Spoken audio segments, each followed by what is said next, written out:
J'ai donc quitté mon emploi de jour à 24 ans. Et j'ai beaucoup de conversations avec des personnes qui veulent atteindre la liberté financière dans la vingtaine ou dans les 7 à 10 prochaines années. Un peu comme ce que j'ai fait. Donc dans cette vidéo, je voulais donner une sorte de feuille de route avec des étapes éprouvées qui ont fonctionné pour moi et aussi pour beaucoup d'autres personnes. Avec en plus quelques études de cas et des preuves que parvenir à la liberté financière en environ 7 ans n'est pas seulement possible, mais c'est en fait assez accessible pour beaucoup de gens. Évidemment, cela dépend d'où vous partez et jusqu'où vous êtes prêt à aller. Je veux préciser que ce n'est pas facile, mais c'est relativement simple. Et c'est là que j'ai commencé et je pense que c'est vraiment là que vous devez commencer. Il suffit de croire que c'est possible. Quand j'ai lu mon premier livre sur les finances, Père riche, Père pauvre, j'ai commencé à m'intéresser au mouvement Financial Independence, Retire Early, et à apprendre l'existence de toutes ces personnes qui avaient pris leur retraite en, vous savez, 10 à 20 ans, ce qui correspond généralement au mouvement Financial Independence, Retire Early. Je me suis dit, cette stratégie est en fait possible. Certains de travaillent jusqu'à 65 ans pour ne rien gagner dans un emploi qu'ils détestent, et qui consacrent les meilleurs moments de chaque semaine de leur vie à réaliser les rêves d'autrui. Il y a des gens qui changent les choses, qui vivent très différemment des autres, ce dont je suis un grand fan, et qui arrivent vraiment à accomplir tout ça. J'ai vu histoire après histoire de ces personnes qui avaient atteint la liberté, généralement dans la trentaine. Même si j'ai fini par m'éloigner un peu du mouvement Financial Independence, Retire Early, et en quelque sorte faire un nouveau chemin que beaucoup plus de gens empruntent maintenant. On en parlera dans un instant. Je pense que la première étape pour la plupart des gens, c'est de se conditionner à croire qu'ils peuvent y arriver. Parce que si tu ne penses pas vraiment que tu vas perdre du poids. Par exemple, si tu fais un régime pendant un petit moment, mais tu te dis « je suis une personne corpulente, j'ai toujours été comme ça, je n'arrive pas à suivre un régime ». Si tu te dis simplement que tu n'es pas de ceux qui sont capables de faire ce genre de choses, tu vas probablement abandonner après une semaine, un mois ou un an et n'y arriveras jamais. Et donc, si tu crois qu'il est tout à fait possible que cela arrive, ça rend tout beaucoup plus facile, ça rend les sacrifices plus faciles, ça rend l'autodiscipline beaucoup plus facile, ça rend le fait de se lever tôt plus facile.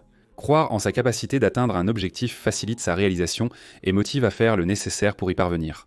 Et pas y arriver en 20 ans, mais y arriver en 3 ans, ou 5 ans, ou 10 ans. Si tu penses que tu es aussi proche, tout le reste dans cette vidéo devient beaucoup plus facile. Personnellement, je lisais un livre par semaine et écoutais un podcast par jour pour y parvenir. C'était presque exclusivement pour apprendre sur l'argent et toutes ces autres histoires de personnes qui l'avaient fait avant moi. Et de cette façon, après avoir fait ça, tu sais, c'était pendant les trajets pour aller et revenir du travail, c'était pendant que je travaillais, c'était le soir. Tout était centré sur l'apprentissage de tout ça jusqu'à ce que, soudainement, avoir de bonnes finances et atteindre rapidement l'indépendance financière était devenu la norme pour moi. C'était littéralement insensé pour moi que l'on puisse passer 40 à 60 heures par semaine dans un travail qui offre très peu de perspectives et qui, tu sais, rend quelqu'un d'autre riche. Ça me semblait un peu fou parce que je m'étais pratiquement conditionné à croire que c'était possible et réalisable pour presque tout le monde. Donc ça va être la première étape. Mais il est aussi important de se demander pourquoi tu vas faire ça ? Parce que ça va être difficile ? Et ce n'est pas quelque chose que tu fais en quelques semaines, quelques mois ou même en quelques années. C'est un changement de mode de vie, tu vas devoir faire des changements solides sur le long terme pour voir des progrès. Il n'y a pas de solution miracle pour devenir riche rapidement, rien de ce genre. Il s'agit simplement de faire des choix différents de tout le monde pendant 5 ou 10 ans, et ensuite tu es différent des autres après ça. Donc, mais la première année, la troisième année, tu vas te dire « mec, c'est un peu nul ». C'est difficile, pourquoi s'embêter avec ça ? Tu sais, le travail n'est pas si terrible que ça. Tu sais, c'est sûr, il me donne une assurance, tu vois, ce n'est pas terrible. Je ne déteste pas mon patron comme ça. Celui-là est mieux que le précédent. Tu finiras par y arriver. Donc, sans bonne raison, ça pourrait être vrai. Je veux passer tous mes après-midi avec mes enfants, ne jamais rater un match de foot et ne pas stresser pour le travail. Je veux profiter de ce que je fais chaque jour, et en ce moment, je n'aime pas vraiment ce que je fais. Je veux pouvoir voyager, tu sais, en général, on prend 1 mois par an pour voyager, et puis on voyage presque tous les mois en plus de ça. Et ça, c'est impossible à faire avec un travail de bureau. Donc, les raisons varient selon chacun. Je vais te donner quelques-unes des miennes en exemple, en espérant que ça pourra t'aider. Mais tu dois vraiment trouver les tiennes par toi-même. C'est cela qui te permettra de surmonter les difficultés à venir. Pour moi, c'était passer du temps avec mes enfants. À l'époque, j'en faisais je n'avais pas d'enfants, mais je me disais que lorsque j'en aurais, je voudrais être présent et avoir la liberté de passer autant de temps que je le souhaite avec eux. L'autre point était l'inverse. Je n'aimais pas mon travail à l'époque qui consistait à nettoyer des immeubles de bureaux. Je n'ai jamais vraiment gagné beaucoup d'argent pendant tout ce temps. Mais je n'aime pas ça et je ne peux pas continuer pendant les 40 prochaines années, c'est impossible. Donc ce n'est pas une option. Rester à ce travail, ce n'est pas une option. Un autre travail comme celui-ci non plus. Et donc le désir d'aller vers quelque chose et de fuir autre chose dans Satyamang, c'est vraiment ce qui m'a donné la motivation pour traverser toutes les difficultés. C'était comme ne pas acheter de café, sortir dîner, voyager, rien faire de tout ça. C'est tellement facile quand ça signifie passer du temps avec mes enfants et ne pas faire ce que je déteste. 8 heures par jour, c'est évident, donc il faut vraiment avoir de la clarté à ce niveau-là. Prends juste un peu de temps pour découvrir ce que tu veux faire dans ta vie et ce que tu ne veux pas faire dans ta vie. Et ça, ce seront quelques-unes de tes raisons.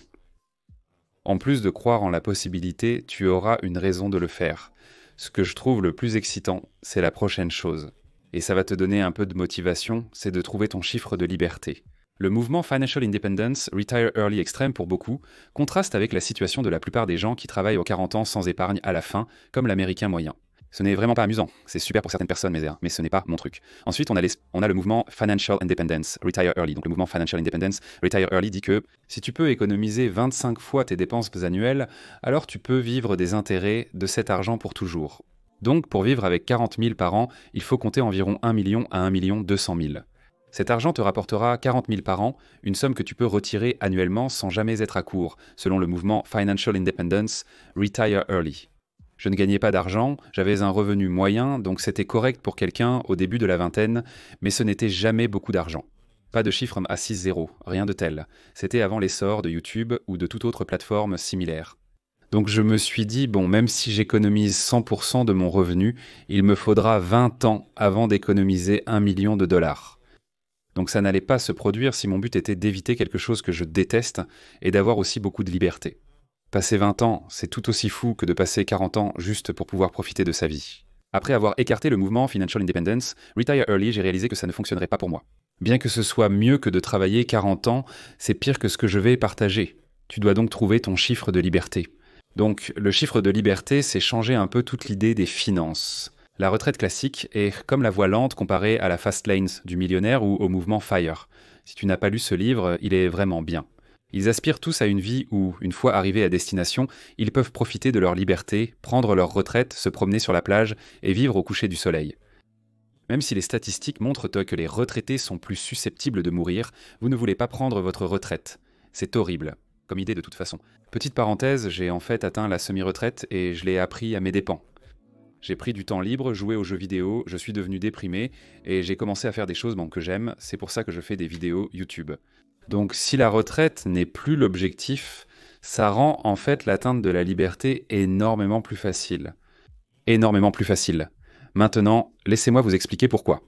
Donc le but maintenant n'est pas de ne plus avoir de travail. Ça ne sera jamais un de vos objectifs. Vivre sur cette plage et boire des pina coladas en permanence pourrait sembler idéal. Beaucoup de gens partagent ce rêve.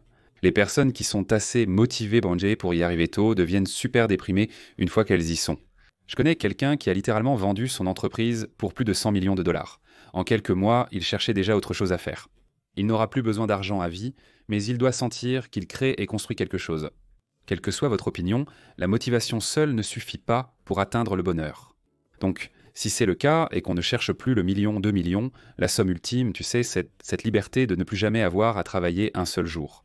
On peut déplacer les objectifs de 20 ans à 5 ou 3 ans. C'est plutôt sympa. Et la façon dont on fait ça, c'est en se disant « je vais gagner un peu d'argent à l'avenir ». Voici les étapes pour lancer votre entreprise. Tout d'abord, déterminez votre chiffre de liberté. Donc, votre chiffre de liberté, pour lequel j'ai d'ailleurs créé un calculateur. Vous pouvez le consulter ci-dessous, c'est totalement gratuit, c'est plutôt sympa. Donc, votre chiffre de liberté consiste simplement à calculer quel est votre revenu actif mensuel que vous percevez.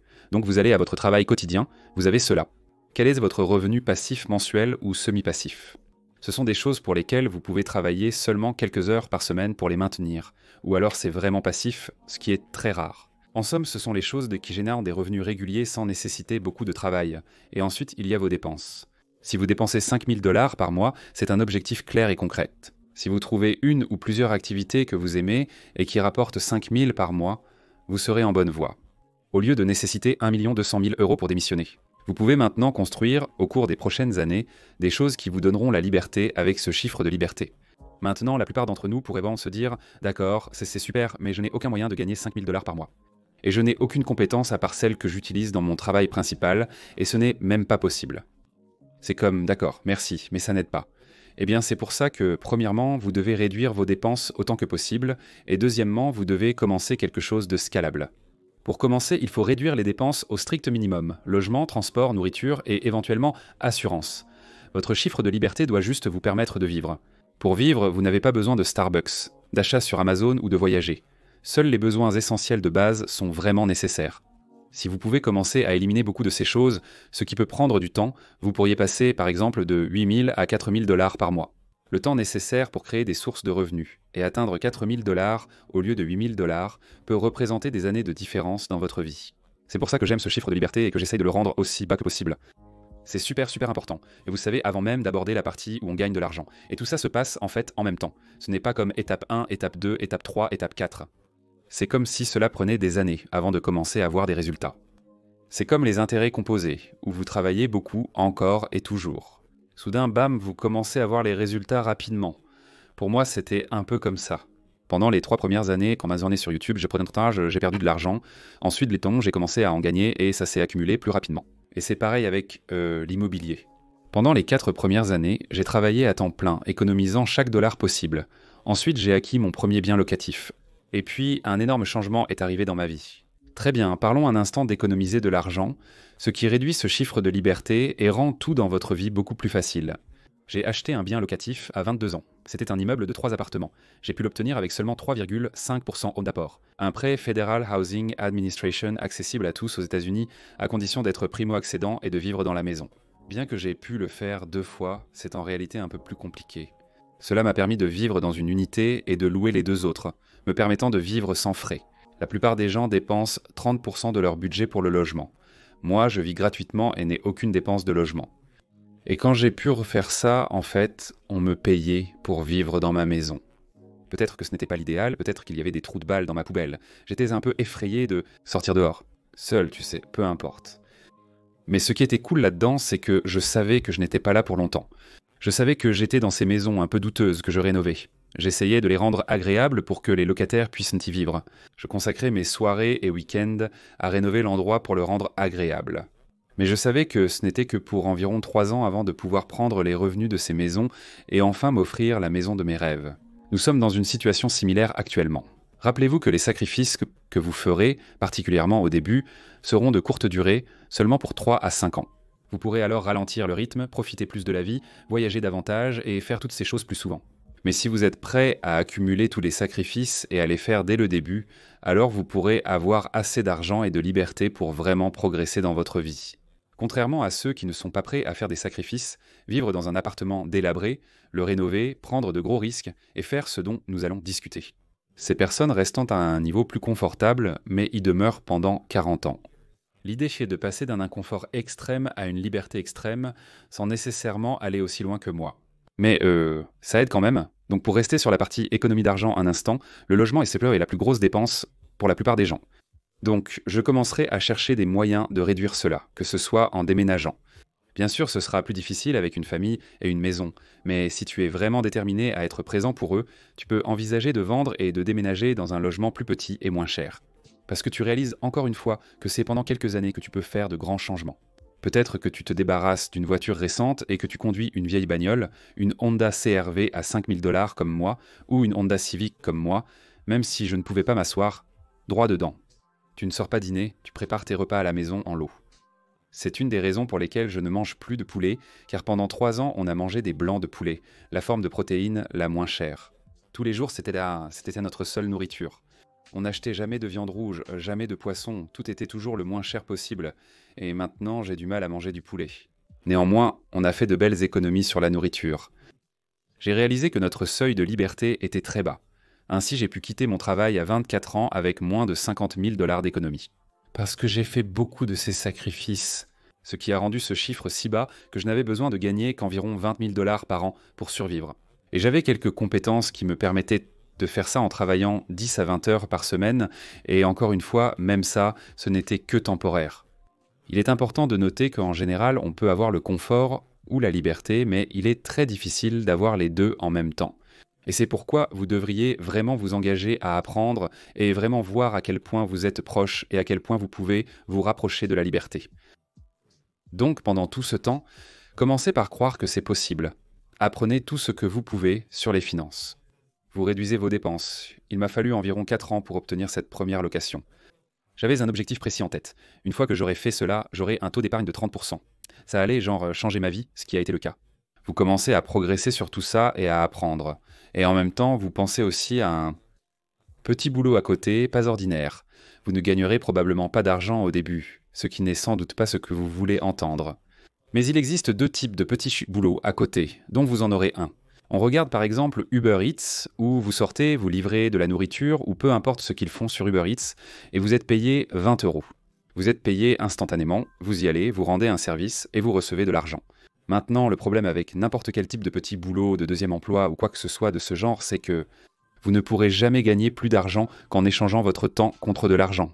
C'est la limite de vos gains potentiels. 20 $. Bon, ce n'est pas comme si vous faites ça pendant 1 an ou 2 ans, et bien maintenant vous obtenez 100 $ à chaque fois que vous faites ça. Parce que vous êtes tellement bon en conduite, ça ne marchera tout simplement jamais. Donc cela devrait être écarté comme option, à moins que vous ayez vraiment besoin de le faire, vous savez, pour les 6 prochains mois, afin d'économiser de l'argent pour, vous savez, louer quelque chose ou rembourser votre voiture. Pour faire tout ce qu'il faut afin de réduire ce chiffre de liberté.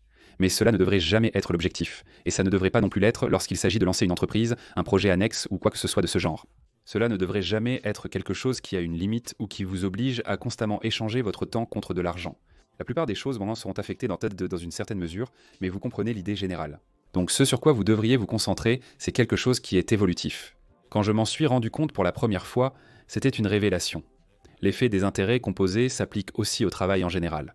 Vous cherchez quelque chose que vous aimerez faire, car une fois de plus, vous allez tenter de trouver quelque chose qui, d'une part, vous aimez faire. Comme vous devrez faire quelque chose pour le reste de votre vie afin de ne pas être déprimé et réduire le risque de mourir, vous voudrez trouver une activité évolutive que vous aimez. Et je vais donner une liste de quelques exemples de personnes qui ont fait cela, ainsi que des métiers qui sont un peu comme ça. Mais vous voulez quelque chose où vous pouvez travailler pendant une courte période, idéalement le moins longtemps possible, sans être rémunéré. Vous apprenez une compétence en ligne, gratuitement ou en payant, mais vous acquérez des compétences précieuses pour lesquelles vous n'êtes pas rémunéré. Finalement, vous commencez à être rémunéré pour ces compétences, mais il n'y a aucune limite au montant que vous pouvez percevoir. Pour donner un exemple, un ami a lancé une chaîne YouTube. Elle n'a pas gagné d'argent pendant quelques années, mais elle s'amusait vraiment à faire des vidéos YouTube. Elle travaillait dessus tout en faisant beaucoup d'autres choses simultanément, sans vraiment gagner d'argent. Puis elle a commencé à le prendre au sérieux et à le traiter comme une entreprise.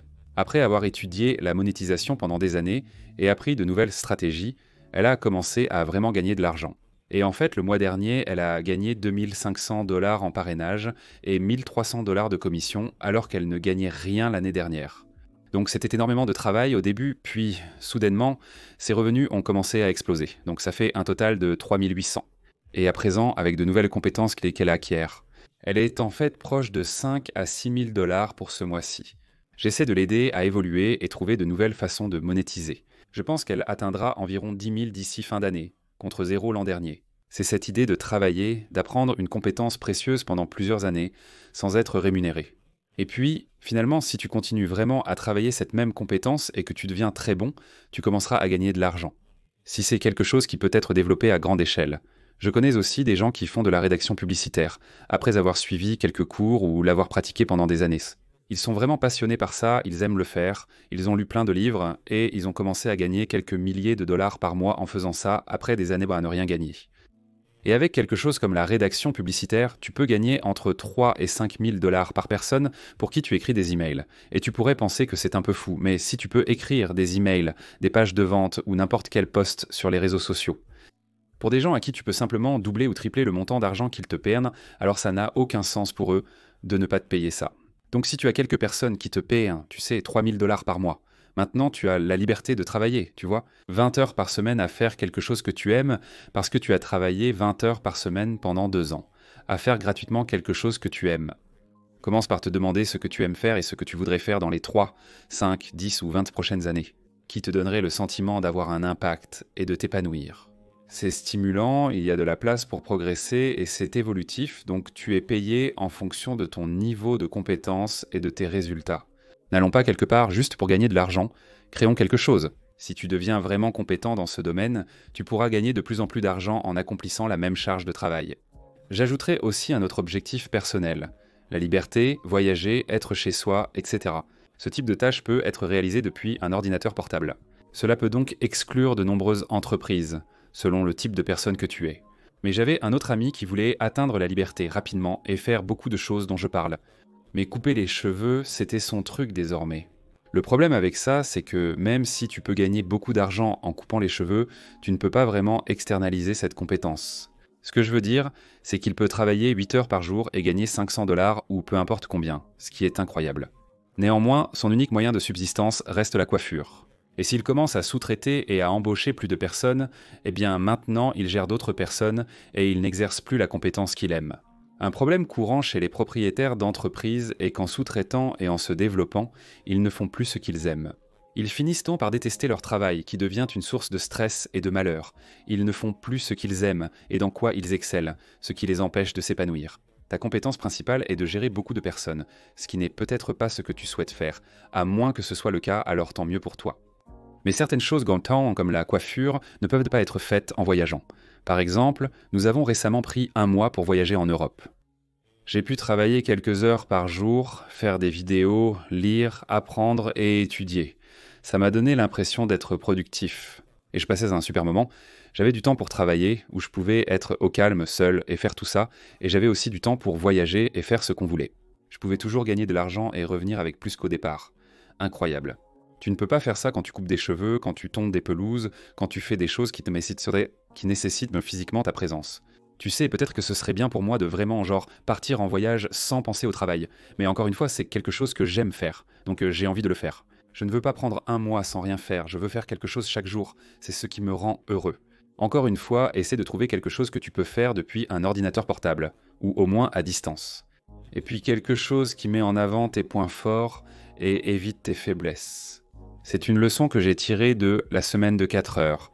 Nous sommes tous nuls dans certains domaines et meilleurs dans d'autres. Trouve quelque chose qui met en avant tes points forts. Pour moi, c'est la créativité et la capacité à gérer plusieurs choses en même temps. Je suis très mauvais pour gérer les gens et tout ce qui concerne la structure, les chiffres et poser beaucoup d'autres domaines. J'évite comme la peste les choses dans lesquelles je ne suis pas bon, et j'externalise certaines de ces tâches. J'essaie de me concentrer sur ce dans quoi j'excelle, car c'est la voie la plus facile à emprunter.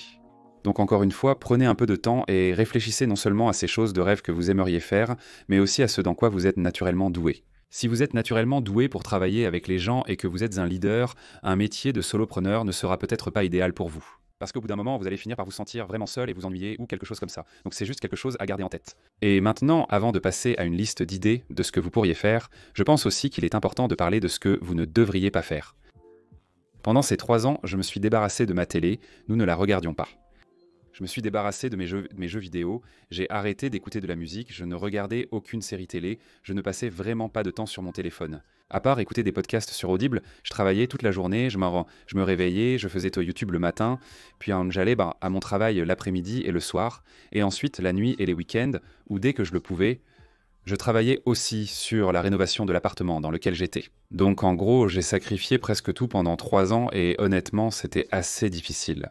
Ça me manque un peu car j'étais tellement excité, sachant que la liberté était si proche. Si je pouvais juste continuer, vous savez, à faire ces sacrifices, et vraiment continuer à travailler dur. Je crois qu'il y a eu une année où ma femme et moi sommes peut-être sortis dîner 1 ou 2 fois. Nous avons payé nous-mêmes, sans aide extérieure. C'était extrême pour presque tout, même pour arrêter de donner du poulet. Pour moi, il n'y avait pas de juste milieu. C'était difficile de trouver un équilibre et beaucoup plus facile de tomber dans l'extrême. Je continue de tout mon être pour les 3 à 5 ans à venir, c'était ce qui m'a guidé vers cette voie. Il m'était difficile de ralentir et de me dire « je vais le faire lentement et de manière contrôlée ». Même si ça prend 10 ans au lieu de 5, j'y arriverai. Si tu peux faire ça, c'est génial. Mais pour moi, c'était beaucoup plus facile de tout donner pour ça. Et même quand il s'agit de gagner de l'argent comme ça, j'ai probablement essayé plus de 10 boulots avant de trouver, tu sais, YouTube. J'aimais essayer des trucs car je ne savais pas ce que j'aimais faire. J'ai tenté le blogging, mais je déteste écrire. Je ne le savais pas avant de commencer à écrire, j'ai essayé un podcast. Ça n'a pas marché. J'ai essayé d'être coach sportif, mais il fallait parler aux gens et être à un endroit physique, ça n'a pas marché non plus. J'ai été agent immobilier pendant environ 8 ans après avoir obtenu ma licence. Ce métier nécessite de parler aux gens, ce que je déteste. Je n'étais pas un bon agent immobilier. Les clients voulaient une maison individuelle, pas une location, contrairement à ce que je leur proposais. Je leur disais qu'ils pouvaient avoir leur liberté bien plus tôt. Je me retenais de dire que ce métier n'était pas fait pour moi. J'ai essayé tellement de choses différentes avant de trouver ce qui fonctionne. Beaucoup de gens cherchant la perfection et n'agissent compte jamais. Je recommande d'essayer quelque chose pendant 3 à 6 mois. Si tu n'aimes pas ça, ce n'est pas grave. Tu as essayé et maintenant tu sais que ce n'est pas pour toi. Essaie autre chose. Continue à avancer pas à pas jusqu'à trouver quelque chose que tu aimes. Beaucoup de ces compétences sont d'ailleurs cumulables. J'ai appris ça de Père riche, Père pauvre. Son livre n'est pas le meilleur. Il ne l'a probablement même pas écrit lui-même. C'est peut-être une arnaque, qui sait ? Ce qui m'a marqué, c'est qu'il ne dit pas meilleur auteur, mais auteur à succès. Si tu trouves des compétences de valeur et transférables, comme la vente qu'il a apprise ailleurs, c'est un atout. Il peut la transposer dans les livres, les jeux de société, les podcasts, les vidéos YouTube et tout ce qu'il fait. Il a la compétence de vente qu'il a apprise chez Xerox ou peu importe. C'était un vendant des imprimantes. Certaines compétences, une fois apprises, s'appliquent à presque tout. Cette année, je me concentre sur la vente, le marketing et les tunnels de conversion. Jusqu'à l'année dernière, je ne savais même pas ce qu'était un tunnel de conversion. Si tu ne sais pas ce que c'est normal. Mais pour moi, je prends 1 an ou 2 pour apprendre de nouvelles compétences, et c'est comme ça que non seulement je continue à grandir en tant que personne et à m'amuser, mais en plus je ne me rends pas compte à quel point ces compétences vont être liées entre elles. Par exemple, le théâtre m'a vraiment aidé à animer une émission pour Rocket Mortgage quand une opportunité inattendue s'est présentée. J'avais maintenant les compétences pour faire ça parce que j'avais acquis des compétences grâce à ma propre chaîne YouTube et au théâtre qui se sont complétées, et ça m'a permis de réussir dans ce domaine. Grâce à ces compétences, je suis maintenant très bon pour enseigner ces techniques aux autres. J'aide donc différentes personnes avec leur chaîne YouTube. C'est parce que ce sont les compétences que j'ai acquises et leur valeur s'est accrue au fil de mon perfectionnement. Parce que les autres n'ont simplement pas fait ça pendant 7 ans ou peu importe depuis combien de temps je le fais. Certaines compétences sont très transférables dans divers domaines. Même un échec en rédaction publicitaire peut être bénéfique lorsque vous lancez votre blog, votre compte Instagram ou tout autre projet. Vous avez compris des fondamentaux qui vous ont aidé dans de nombreux domaines. Il s'agit donc de travailler pour apprendre et non pour gagner de l'argent immédiatement. Super. Vraiment précieux. Je le recommande vivement. Passons en revue quelques idées de ce que vous pourriez faire. Il existe des milliards de possibilités, mais veillez à ce que cela soit évolutif. L'écriture de scénarios, c'est quelque chose que je connais. Plusieurs personnes en font leur activité à plein temps. Vous pouvez donc vous spécialiser dans une niche très spécifique et écrire pour des blogs ou d'autres types de contenus. Mais si vous êtes doué pour ça, continuez d'apprendre à ce sujet. Presque tous les grands créateurs que je connais embauchent des scénaristes, dont beaucoup gagnent 6 chiffres. En plus, une autre idée serait encore le copywriting. Parce que je connais personnellement des gens qui gagnent plus de 6 chiffres en faisant ça et qui l'ont appris. Au cours des 2 dernières années, ils se sont vraiment obsédés à l'apprendre. Maintenant, ils gagnent beaucoup en aidant des créateurs. Certains gestionnaires de chaînes et de réseaux sociaux gagnent plus de 6 chiffres simplement parce qu'ils comprennent les réseaux sociaux. Bien sûr, il y a aussi des choses comme construire sa propre marque personnelle, ce qui va probablement prendre quelques années avant de commencer à gagner de l'argent. Je connais des personnes qui sont parmi les plus grands créateurs, qui sont évidemment des exceptions, et qui gagnent 20 000 $ par jour. Ils gagnent plus que les joueurs de la National Football League. La grande majorité des gens, 99%, ne le feront pas. Pourtant, vous pouvez réussir. Notre objectif n'est pas de faire ça, mais plutôt de gagner entre 5 et 10 000 € par mois, ou le montant qui vous permettrait d'être libre financièrement. Donc, ce n'est pas nécessaire. Je reste sur le sujet de YouTube car je préfère parler de ce que je connais bien. Un monteur vidéo s'est vu offrir 100 000 $ pour travailler avec un grand créateur après 2 ans d'expérience. Il a refusé une offre et gagne maintenant 30 000 $ par mois, alors qu'il ne gagnait rien il y a 1 an et demi. Donc cela étant dit, il a travaillé pendant environ 1 à 2 ans avant ça, et maintenant il a réussi à passer à l'échelle supérieure. Donc c'est la marque personnelle et le monteur qui sont une seule et même personne dans cet exemple. Je l'ai rencontré quand il avait 2000 abonnés et il a continué à travailler dur. Pour une liste complète de différents, appelons ça comme des carrières d'avenir prometteuses. Mais aussi tu peux travailler aux horaires que tu choisis et trouver l'équilibre qui te convient. Je mettrai un lien en bas pour que la vidéo ne se limite pas au petit au boulot. Alors agis. La plupart des téléspectateurs de cette vidéo détestent peut-être leur travail et souhaitent en changer, sans avoir envie de faire certaines choses. La plupart d'entre vous ne vont pas passer à l'action. Vous n'allez rien faire. Je ne peux pas assez insister. À quel point je suis une personne normale. Et pourtant j'ai pu faire ça. Et toutes les autres personnes que j'ai rencontrées, qui ont suivi ce même chemin, qui l'ont fait aussi, elles ont surtout agi. Pendant que d'autres en discutent, regardent des vidéos YouTube ou restent coincés à apprendre sans cesse, sans jamais passer à l'action. J'ai quitté le lycée prématurément. J'ai des difficultés en lecture et d'autres problèmes. Je ne suis pas doué pour parler aux gens, je suis très introverti, je n'ai pas beaucoup de compétences concrètes. J'ai comblé les lacunes, comme j'aime dire. Je devrais renommer ça. Mais presque chaque heure éveillée, j'essaie d'apprendre quelque chose. Je suis donc passé d'une totale ignorance à... Je connais beaucoup de choses grâce à la lecture de centaines de livres et à l'écoute de podcasts, mais je n'étais pas naturellement doué pour ça. Moi, j'ai été scolarisé à la maison, puis j'ai même abandonné ça. Vraiment mauvais et pas très intelligent. Je ne lis pas bien, surtout à voix haute, donc tout ce que j'ai appris est par l'audio. Je me concentre sur les choses qui correspondent à mes points forts au lieu de travailler sur mes faiblesses. Pourtant, beaucoup se concentrent sur leurs faiblesses et s'en servent comme excuse pour ne jamais faire le premier pas, prétextant un manque de compétences ou de direction. Agissent, apprend quelque chose d'applicable ailleurs, accepte l'échec potentiel et tente autre chose. Au cours des 2 ou 3 premières années, bien que tu ne gagneras probablement pas d'argent, tu acquerras des compétences et découvriras tes passions. En somme, si vous tentez 10 choses, l'une d'entre elles fonctionnera sûrement. Si tu n'essaies pas ou peu de choses, tu ne trouveras probablement pas et n'y arriveras pas. Tu sais, ce sera une perte de temps pour toi. Je pense que je vais m'arrêter là. Et ma fille crie en bas, donc je vais aller voir ce qui se passe.